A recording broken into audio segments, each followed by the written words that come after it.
Let's take a quick look at this Certina DS-4 small seconds hand. This has a very cool,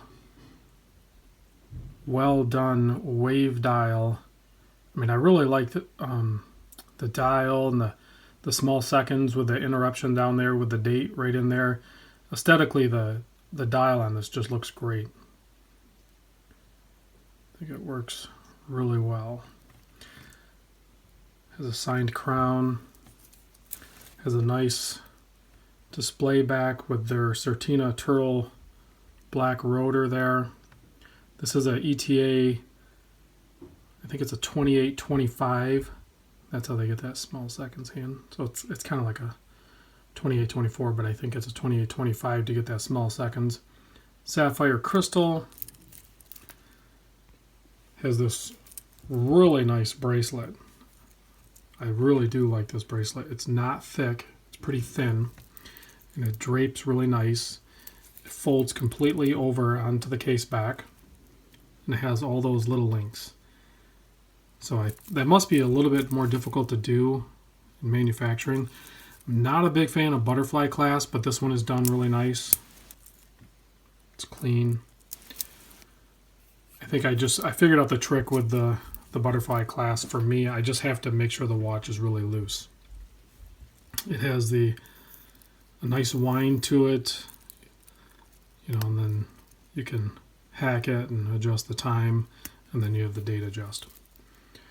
So I guess the only downfall to this watch for me personally, and it's not a deal breaker, like you could get over it, obviously, but is this thing is 12.75, 12.76 thick millimeter. Keep in mind the Monster, which I have one right here. Of course I do, right? The Monster is like 13 millimeter thick.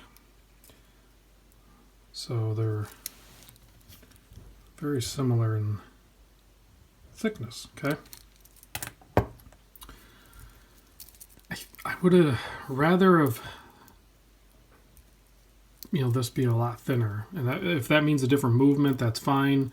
I know, with Certina's history, part of the whole turtle thing is, shock protection and everything like that. So this thing is a little bit thicker, I'm sure, for that. I don't know a bunch of the details on it. I just looked up the history on it a little bit. They have a very cool history going back to 1888. That's on the dial as well. So back to the measurements, this is 12.76, 12.75 thick with a flat sapphire, see on there. 48 millimeter lug to lug. That measurement's great, and it's 40 millimeter wide. So I think for an overall, sport watch, if you will, I guess that's this category for this one. I think it works good. Like once you have it on wrist, it fits great. It feels great. That bracelet is amazing. Probably the first bracelet I've tried on with the butterfly clasp, but that I feel like I could wear. So it must be a good bracelet for me to be cool with the butterfly clasp. So, and the price on these is very good. Just a quick glance from what I've noticed on, looking on eBay, and then maybe in some forums, I'm pretty sure I found one. It sold, but I'm thinking the guy sold it for like $150 on the used market. So it depends on the condition. They come in different colors. The black one, and then I think they have like a white dial, but the white dial one has like the sub dial, I think, is more silverish. Then they have a three-handed one. They have a few different variants, so you can definitely find the one you like. I also did find a quartz version of this kind of watch, and the quartz one is really thin. I'm pretty sure it's only like 10 millimeter thin. Now that one I would be interested in. I'll have to double check if they have the Certina DS with this style, similar case, in quartz with a thin case and this bracelet. I would be definitely on board with that. Of course, a little bit smaller diameter. That would be nice too. Which, come to think of it, I think the quartz one is. Man, this bracelet is so good.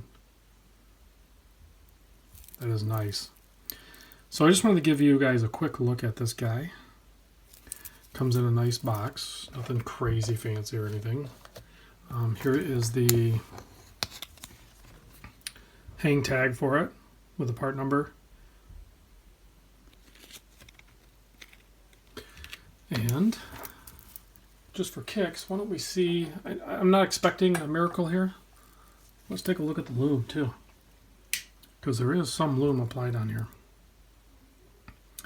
So you can see at the, looks like, you know, the hour and minute, and then the indices for 12, 3, 6, and 9 may be a little bit darker.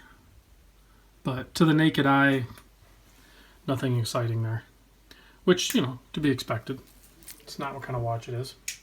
But definitely another option.